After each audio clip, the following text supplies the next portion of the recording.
کہ اللہ کے نزدیک دین صرف اور صرف اسلام ہے. ان الدین عند اللہ الاسلام. اور اسلام سے عمل کے حوالہ سے انسانوں کے رویے مختلف ہیں، لیکن کیا ہی اچھا ہوتا وَمَنْ أَحْسَنُ دِينًا مِّمَّنْ أَسْلَمَ وَجْهَهُ لِلَّهِ کہ بھلا اس شخص کے اسلام سے بہتر اسلام کس کا ہو سکتا ہے کہ جو یہ بات کہتا ہے کہ میں نے اپنے آپ کو اللہ کے سپرد کر دیا.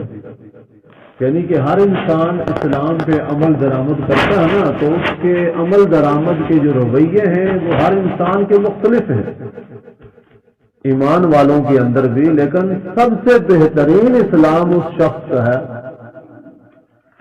کہ جو یہ کہتا ہے کہ میں نے اپنی ذات کو مکمل طور پر اللہ کے سپرد کر دیا، یعنی کہ سر کے بالوں سے لے کے پاؤں کے ناخن تک وہ صرف یہ نہیں کہتا کہ یا اللہ یہ میری نماز قبول کر لے، یا صرف یہ میری دعا قبول کر لے، یا صرف میری یہ فلاں نیکی قبول کر لے، بلکہ وہ یہ کہتا ہے، اس کا اسلام یہ کہتا ہے کہ یا اللہ تو مجھے مکمل میری ذات سمیت اپنی راہ میں قبول کر لے، کہ میری آنکھ دیکھے تو وہ بھی تیرے حکم کے مطابق، کان سنے وہ بھی تیرے حکم کے مطابق، زبان بولے وہ بھی تیرے حکم کے مطابق، میرے ہاتھ دے اور لے وہ بھی تیرے حکم کے مطابق، میرے پاؤں چلے یہ بھی تیرے حکم کے مطابق، یعنی مکمل ذات اللہ کے سپرد کرنا. یہ سب سے بہترین اسلام ہے. خوشی ہے، غمی ہے، صرف یہ نہیں کہ وہ مسجد میں ہے تو مسجد کے معاملات کے اندر وہ سمجھتا ہے کہ میں اللہ کو خوش رکھ لوں یا اللہ کو راضی نہیں، بلکہ بہترین اسلام یہ ہے کہ وہ گھر میں بھی جب ہو تو وہ اللہ کی ذات کو وہ راضی رکھے، اللہ کو وہ سامنے رکھ کے وہ وقت گزارے. تو یہ ہے بہترین اسلام. اور یہی گفتگو گزشتہ جمعۃ المبارک کی گزشتہ جمعۃ المبارک کی گفتگو میں آپ کے سامنے رکھی گئی تھی. قابل صاحب احترام بزرگوں، عزیز ساتھیوں، نیکی ہر مسلمان جو ہے وہ نیکی کرتا ہے. نیکی کا معیار بھی مختلف ہے. اب اس بات کو سمجھنے کے لیے تاکہ آگے بات سمجھنے میں آسانی ہو، ہم یہ سمجھتے ہیں نا کہ فلاں شخص نے مثال کے طور پر فلاں نیکی کی ہے کہ فلاں نے 2 نفل پڑھے ہیں، میں نے بھی 2 پڑھے ہیں، فلاں نے 100 روپیہ صدقہ کیا ہے، میں نے بھی 100 روپیہ صدقہ کیا ہے. اب یہ کیا یہ دونوں برابر ہیں؟ دیکھنے کے اندر انسان نیکی کے اندر بھی یہی کچھ کر رہا ہے کہ فلاں نے ایسے کیا، اگر میں نے ایسے نہ کیا تو لوگ کیا کہیں گے. یہ باتیں آپ سر کے کانوں کے ساتھ نہیں بلکہ دل کی جو کان کہا جاتا ہے نا ان کے ساتھ آپ سماعت کریں اور اس بات پہ یعنی کہ غور و فکر کریں گے، تب بات جو ہے نا وہ اس کی روح سمجھ میں آئے گی. کہ دنیا کے اندر اکثر ایسے ہوتا ہے، کسی کے ہاں پوستی ہو جاتی ہے تو اس کے بعد آج کل جو سلسلہ موجود ہے، لوگ کہتے ہیں کہ فلاں کا مرا تھا تو اس نے اپنے فلاں عزیز کے مرنے کے بعد یہ کام کیا ہے، اگر میں نہیں کرتا، یعنی کہ ظاہری طور پہ اگر میں نہیں کرتا تو لوگ کہیں گے کہ اس نے اپنے فلاں کے مرنے کے بعد یہ کام نہیں کیا، لوگ باتیں کریں گے.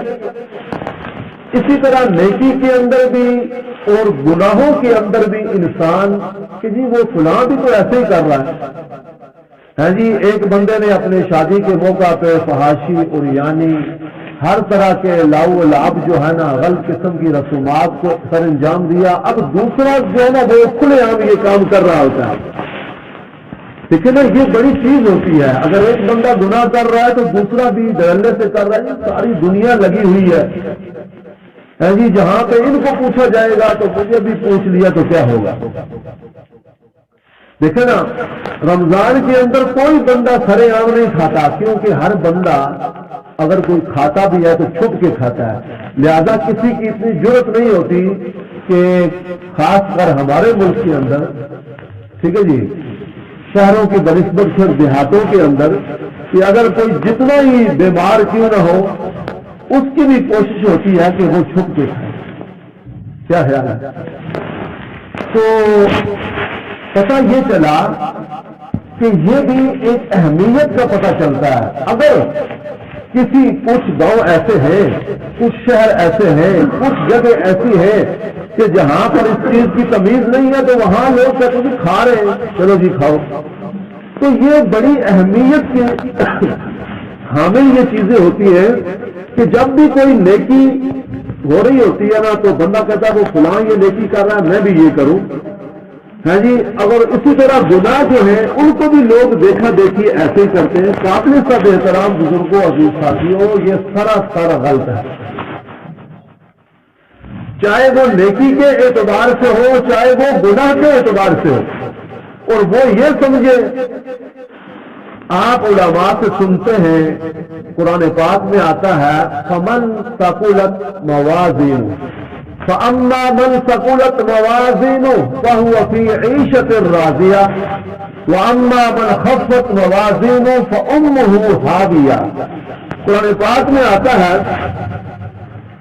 کہ وہ لوگ اس دن عیش و عشرت کی مرضی کی زندگی گزاریں گے، یعنی کہ آخرت کے اندر. فَأَمَّا مَنْ ثَقُلَتْ مَوَازِينُهُ، جن کا وزن زیادہ ہو جائے گا، جن کا وزن زیادہ ہو جائے گا، فَهُوَ فِي عِيشَةٍ رَاضِيَةٍ، وہ اس دن مرضی کی اور عیش کی سکون بھری زندگی گزاریں گے آخرت کے اندر. وَأَمَّا مَنْ خَفَّتْ مَوَازِينُهُ، جن کا وزن ہلکا ہو گیا، فَأُمُّهُ هَاوِيَةٌ، ان کا ٹھکانہ جو ہے نا وہ ہاویہ ہے، وہ آگ ہے، وہ جہنم ہے. اب کیا چیز زیادہ ہو جائے گی اور کیا چیز کم ہو جائے گی، اسی چیز کو واللہ عالم یوں بھی سمجھ لیں، کیونکہ یہ آیات متشابہات میں سے ہے کہ یہ اس کو یوں سمجھ لیں کہ ہو سکتا ہے واللہ عالم، اللہ کی ذات بہتر جاننے والی ہے. یوں بھی ہو سکتا ہے کہ کیونکہ قرآن پاک میں آتا ہے کہ اللہ صرف نیک لوگوں کے اعمال، نیکیوں کو تولا جائے گا. نیک لوگ جو ہوں گے ان کا نامہ اعمال جو ہے نا وہ تولا جائے گا. اور کافروں کے بارے میں آتا ہے کہ اللہ ان کے اعمال کو، ان کا جو نامہ اعمال ہوگا نا اس کا وزن کرے گا ہی نہیں. تو مفسرین نے ان آیات کی روشنی کے اندر کہ نیکیاں جو ہے ان کا جو پلڑا ہے نیکیوں کو تولا جائے گا، اگر ان کا وزن جو گناہ ہے، یہ ایک مومن مسلمان کی بات ہو رہی ہے. اگر نیکیوں کا وزن بڑھ گیا، دیکھیں نا ہم لگے ہوئے ہیں، ہم گنتی کے اعتبار سے لگے ہوئے ہیں. جہاں پر بھی دیکھا جائے کوئی بندہ بھی یہ نہیں کہتا کہ بھائی اخلاص کے ساتھ اللہ کی رضا کے لیے آپ جتنا ہو سکے وہ کریں، ایسے کوئی نہیں کہتا. یوں کہا جاتا ہے کہ بھائی آپ نے مجھے 100 نفل پڑھ کے دینا ہے، کوئی کہتا ہے کہ آپ مجھے اتنے قرآن ختم کر کے دینے ہیں. یعنی گنتی، کوانٹیٹی جو ہے نا وہ گنتی کے اعتبار سے سارا سلسلہ ہو رہا ہے، کوالٹی کے اعتبار سے کوئی چیز نہیں دیکھی جاتی. حالانکہ ان آیات کریمہ کے اندر جو وزن کرنے کا کہا گیا تو وہ گنتی کا سلسلہ وزن میں نہیں آتا. اب ان آیات کریمہ کو سمجھنے کے لیے قرآن پاک کی ایک اور آیت ہے سورہ بقرہ کی آخری آیات کے اندر فرمایا لا یکلف اللہ نفسا الا وسعها، کہ اللہ کسی بھی بندے کو ذمہ دار نہیں ٹھہراتا اس کی طاقت سے زیادہ، یعنی کہ جو اس کی استطاعت ہے، جو اس کی طاقت ہے، اس سے زیادہ اس پہ وزن نہیں ڈالتا۔ اب دیکھیں کہ ایک بندہ جو ہے وہ 2 نفل پڑھ رہا ہے اور دوسرا کہتا ہے بھائی اس نے بھی 2 پڑھے ہیں تو میں بھی 2 ہی پڑھوں، اس نے 1 سپارہ پڑھا ہے تو میں بھی 1 سپارہ پڑھوں، اس نے گناہ جرم کیا ہے، گناہ کیا ہے، اگر میں نے بھی کر لیا تو کیا ہے، ساری دنیا لگی ہوئی ہے۔ دیکھیں اللہ کا قرآن کہہ رہا ہے لا یکلف اللہ نفسا الا وسعها، کہ اللہ کسی بھی انسان کو ذمہ دار نہیں ٹھہراتا اس کی طاقت سے زیادہ۔ اب یہ بات سمجھنے کی ہے، نیکی جو ہے یہ معیار مقابلے کے اندر نہیں ہے۔ اللہ کے ہاں نیکی کا معیار مقابلے کے اندر نہیں کہ فلاں 100 نفل لے کے آیا، فلاں 1000 لے کے آیا۔ لا یکلف اللہ نفسا الا وسعها، اس بات کو آپ یوں سمجھیں کہ ایک شخص یہ بات کہتا ہے، مطلب ایک طالب علم ہے، اسٹوڈنٹ، وہ کہتا ہے کہ بھائی میں نے 2 گھنٹے پڑھا ہے، 2 گھنٹے میں محنت کرتا رہا، پڑھتا رہا، اور دوسری طرف دوسرا طالب علم ہے اس نے 4 گھنٹے پڑھا۔ اب جس نے 2 گھنٹے پڑھا ہے اس کے نمبر زیادہ ہے، جس نے 4 گھنٹے پڑھا ہے اس کے نمبر کم ہے، یعنی کہ دونوں کو محنت کا صلہ مل رہا ہے، ایک نے 2 گھنٹے پڑھا اور ایک نے 4 گھنٹے پڑھا۔ اب دیکھنے کے اندر یہ بات سمجھ میں آتی ہے یار اس نے 2 گھنٹے پڑھا، اس نے کم محنت کی ہے، اس نے 4 گھنٹے پڑھا ہے، اس نے محنت زیادہ کی ہے، زیادہ وقت دیا ہے۔ پہلی بات، اللہ رب العزت کسی کی بھی محنت کو ضائع نہیں کرتے، یہ ہمارا ایمان ہے، لیکن یہاں بات سمجھنے کی یہ ہے کہ جو اللہ رب العزت نے یہ بات کہی کہ میں کسی پر بھی اس کی طاقت سے زیادہ وزن نہیں ڈالتا، اب یہ بات یا تو وہ بندہ جانتا ہے کہ وہ کتنی طاقت رکھتا ہے یا اللہ کی ذات جانتی ہے کہ اس بندے کی استطاعت اور طاقت کتنی ہے۔ اگر ایسا ہو کہ جس بندے نے 2 گھنٹے پڑھا ہے اللہ رب العزت نے اس کو استطاعت اور طاقت ہی 2 گھنٹے کی دی ہو، اور جس نے 4 گھنٹے پڑھا ہے اللہ نے اس کو طاقت 8 گھنٹے کی دے رکھی ہے، تو اب نتیجہ کیا نکلے گا کہ جس نے 4 گھنٹے پڑھا اس نے نصف محنت کی، یعنی کہ جو اللہ نے اس کو طاقت دی تھی، جس طاقت کا وہ مکلف تھا اس نے اس کا نصف پٹ کیا، نصف حاصل کیا، اور جس نے 2 گھنٹے محنت کی اللہ نے اس کو استطاعت ہی 2 گھنٹے کی دی تھی، اس نے 100% 100% پٹ کیا۔ اب اللہ رب العزت کے ہاں اس کا مقام اور مرتبہ زیادہ ہے، کیونکہ لا یکلف اللہ نفسا الا وسعها۔ مثال کے طور پر ایک شخص کے پاس 2 درہم ہیں، 2 روپے ہیں، اور ایک بندے کے پاس 10 لاکھ ہے۔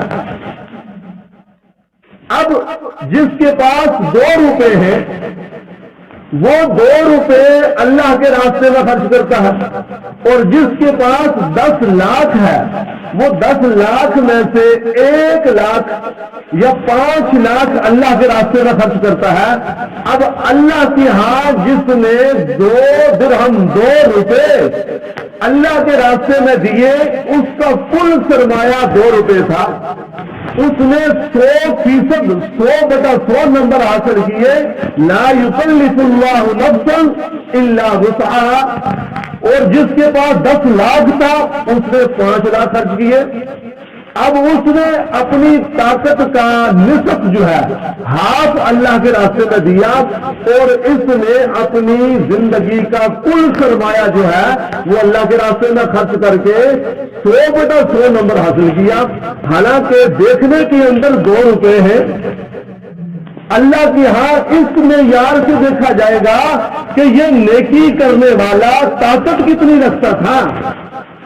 لا یکلف اللہ نفسا الا وسعها، پھر پتہ چلے گا فمن ثقلت موازینہ، ہاں جی، فاما من ثقلت موازینہ، کیونکہ اللہ رب العزت کے ہاں کثرت اعمال کو نہیں دیکھا جائے گا بلکہ حسن اعمال کو دیکھا جائے گا۔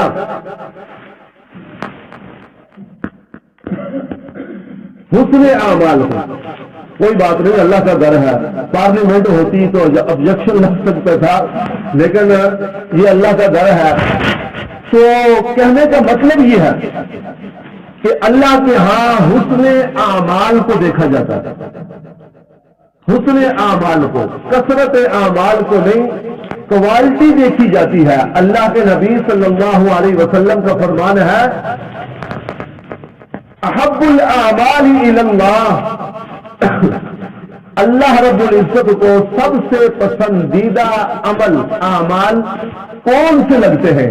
فرمایا ادومھا، کہ جو انسان کی زندگی میں ہمیشہ رہے، یعنی کہ ان پہ دوام رہے، یعنی کہ وہ 2 آیتیں تلاوت کرتا ہے لیکن روز کرتا ہے، جی وہ 2 نفل پڑھتا ہے، روز پڑھتا ہے، وہ 1 روپیہ صدقہ کرتا ہے لیکن روز کرتا ہے، وہ بیمار کرسی کرتا ہے لیکن روز وہ تلاش کر کے بیمار کرسی کرتا ہے، وہ تعزیت کرتا ہے، ہاں جی وہ سلام دعا کرتا ہے، تو ڈھونڈ کر لوگوں کو السلام علیکم ورحمۃ اللہ یہ جو ہے وہ نیکی کرتا ہے، وہ روز راستے سے پتھر چاہے 1 تنکا اٹھاتا ہے لیکن اس کے یہ اعمال اس کی ادومھا فإن کلا، فرمایا کہ اس کی زندگی کی معمول کے اندر جو اعمال رہتے ہیں وإن کلا، چاہے وہ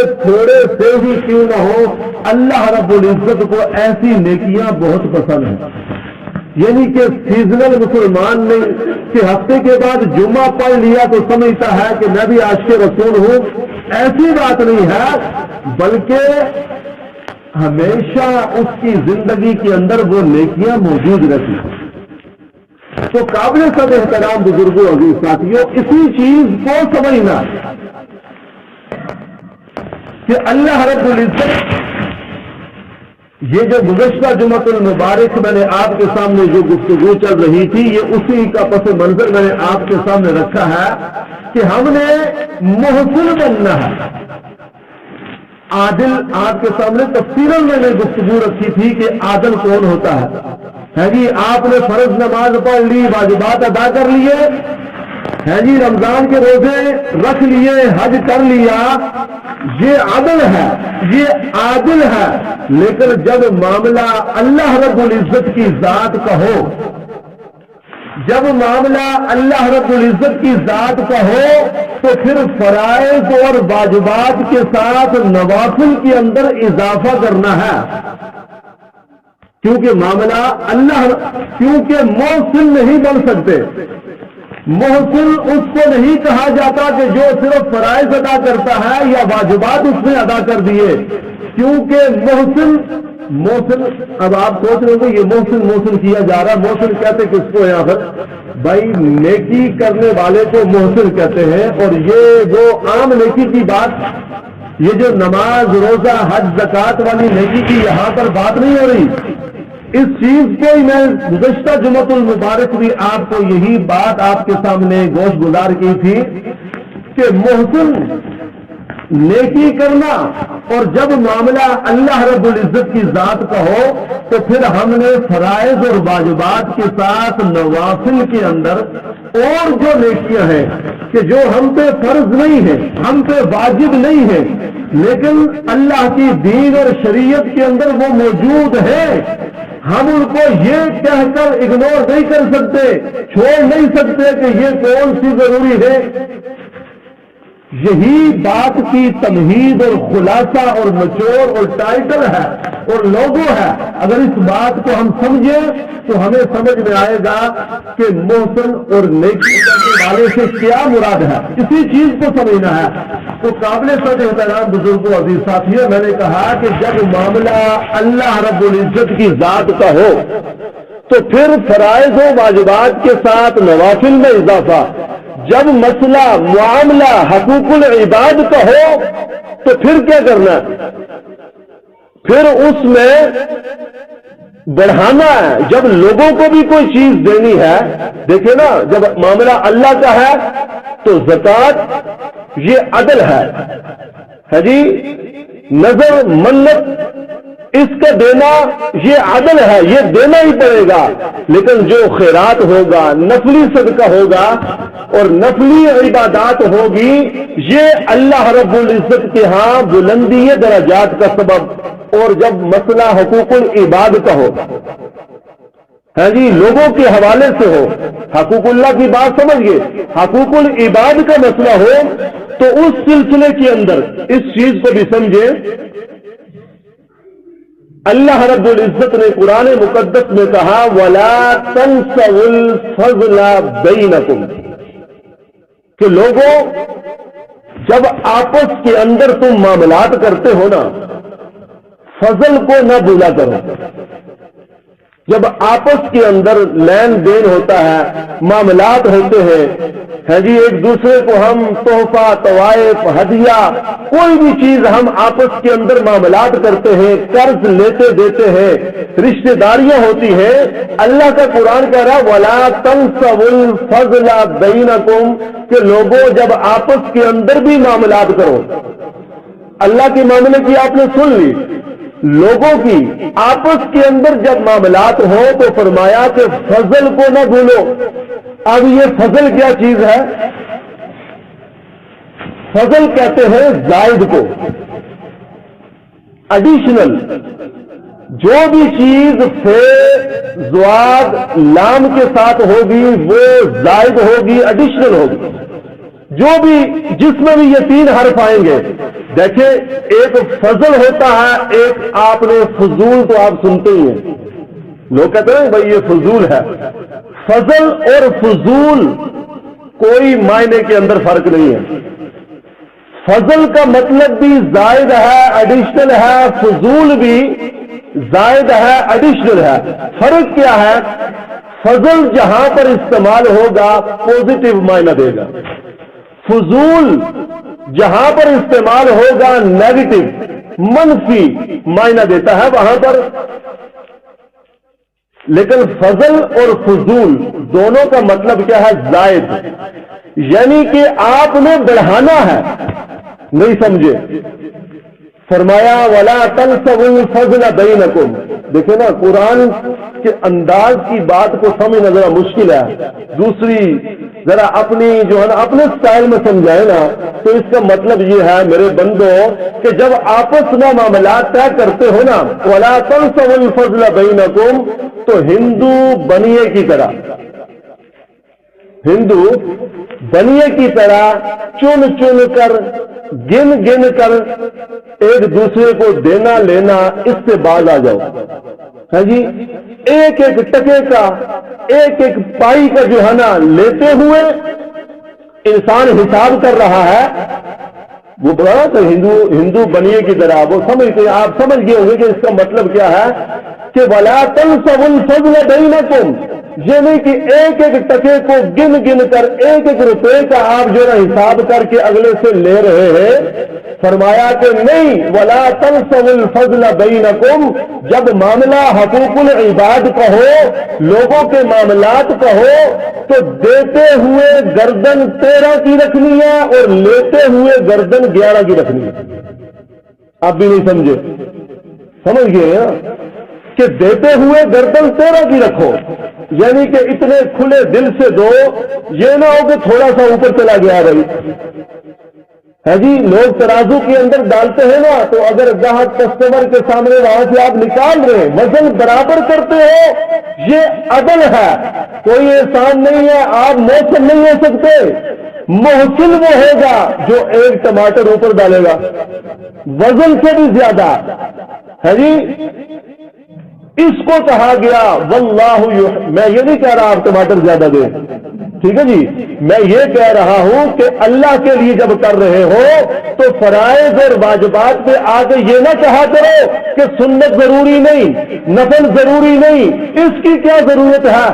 آپ عادل ہو سکتے ہو، آپ واللہ یحب المحسنین، جو اللہ رب العزت نے محسنین کا یہ دائرہ دیا ہے وہ آپ نہیں ہو سکتے، کیونکہ فرائض واجبات سے اوپر جو چلا وہ ہے محسن.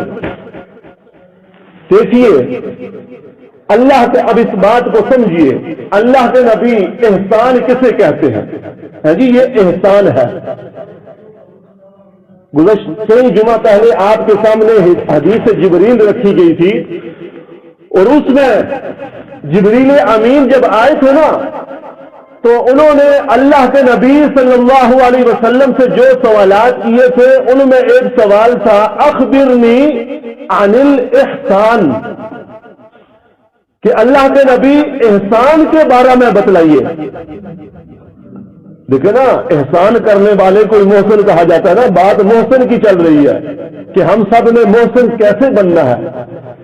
تو اللہ کے نبی صلی اللہ علیہ وسلم نے جبریل کو صحابہ کی موجودگی کے اندر بتایا کہ بندہ محسن کیسے بن سکتا ہے، احسان کیا چیز ہے، احسان کرنا کس کس کو کہتے ہیں. تو اللہ کے نبی صلی اللہ علیہ وسلم نے فرمایا کہ ان تعبد اللہ کأنک تراہ، کہ اللہ کی بندگی اس طریقے سے کرو، اللہ کی عبادت جب بھی تم اللہ کے لیے کچھ بھی کر رہے ہو، عبادت جب تم اللہ کی کر رہے ہو تو ان تعبد اللہ کأنک تراہ، اس انداز سے کرو کہ تم خود اللہ کو دیکھ رہے ہو. یہ ہے اخبرنی عن الاحسان، یہ جبریل کو بتایا جا رہا ہے حضور صلی اللہ علیہ وسلم کے احسان کسے کہتے ہیں. فرمایا کہ اللہ کا محسن بننا اس کو کہتے ہیں کہ جب تم نماز پڑھتے ہو، روزہ رکھتے ہو، حج کرتے ہو، کوئی بھی اللہ کی بندگی کرو کأنک تراہ، اس انداز سے کرو کہ وہ بندگی کرنے والا اللہ کو دیکھ رہا ہے. فَإِن لَمْ تَكُنْ تَرَىٰ، کہا کہ اگر تم اس درجے کے اوپر فائز نہیں ہو، ابھی تمہاری ریاضت اتنی نہیں ہوئی کہ تم یہ کر سکو، یہ کیفیت پیدا کر سکو کہ تم اللہ کو دیکھ رہے ہو. اللہ دیکھ رہا ہے یہ تو بات سارے جانتے ہیں، لیکن بندگی کرتے ہوئے یہ ہے احسان، محسن بننا. آگے سمجھ، یہ پہلا درجہ. دوسرا درجہ کیا ہے؟ فرمایا فَإِن لَمْ تَكُنْ تَرَىٰ، اگر ایسا نہیں ہے فَإِنَّهُ يَرَىٰ، فرمایا کہ اگر اس کیفیت اس درجے پر نہیں ہو تو کم از کم یہ ہونا چاہیے کہ اللہ کی ذات تمہیں دیکھ رہی ہے. ان اللہ کان علیکم رقیبا، اللہ ہم سب کی نگرانی کر رہا ہے. یہ کیفیت بندگی کرتے ہوئے بندے کی ہونی چاہیے. یہ ہے احسان اور محسن بننا. اب دیکھیں یہاں پر اہل علم حضرات نے دو مقامات یہاں سے نکالے ہیں. ایک ہے مقام مشاہدہ، یعنی کہ اگر بندہ عبادت کرتے ہوئے اس کیفیت کو پا لیتا ہے کہ وہ اللہ کو دیکھ رہا ہے تو یہ بندگی کا بلند ترین درجہ ہے.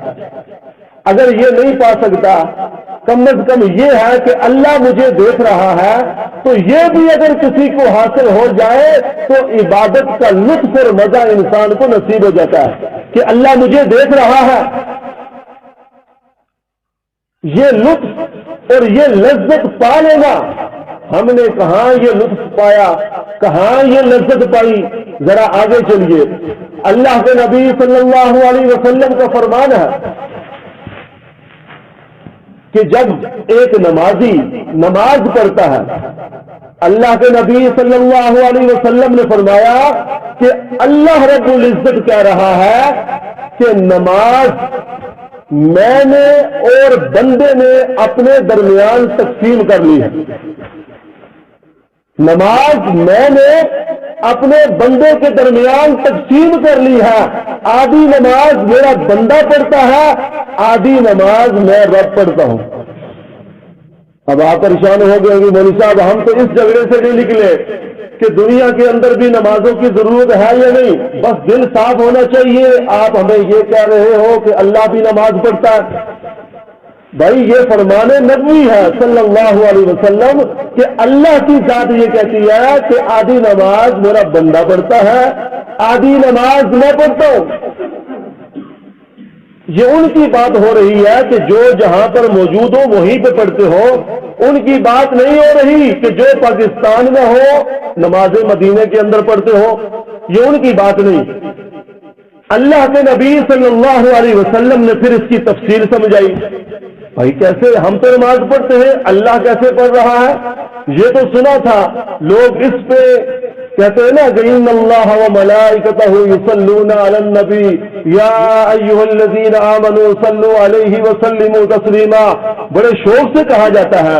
بالکل بڑی اچھی بات ہے کہ اللہ، لوگ کہتے ہیں جی دیکھیں یہ وہ عبادت ہے جو ہم بھی کرتے ہیں، یہ اللہ بھی کرتا ہے، یہ فرشتے بھی کرتے ہیں، اور اس پہ زور دے کے نا، حالانکہ اندر نیت میں بہت سارے فطور ہوتے ہیں، یہ کیوں کہا جا رہا ہوتا ہے اور کس چیز کو ثابت کیا جا رہا ہوتا ہے، حالانکہ یہ بات بالکل اٹل ہے، 100% درست ہے، لیکن اس بارے میں کبھی بھی کسی نے نہیں کہا کہ بندہ بھی نماز پڑھتا ہے، اللہ کی ذات بھی نماز پڑھ رہی ہے۔ کیوں بھائی؟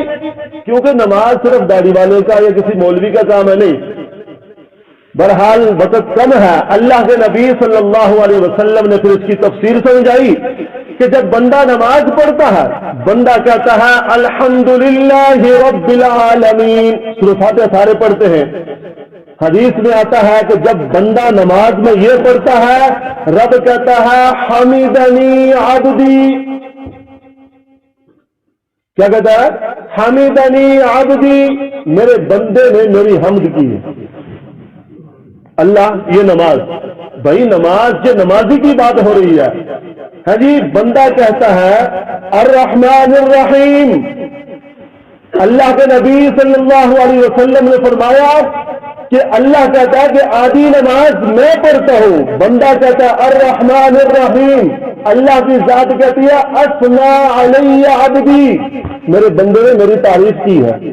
مالک یوم الدین، نمازی کہتا ہے، اللہ کی ذات کہتی ہے مجدنی عبدی، بندہ کہتا ہے ایاک نعبد و ایاک نستعین، رب کعبہ کی قسم چس ہی آ گئی۔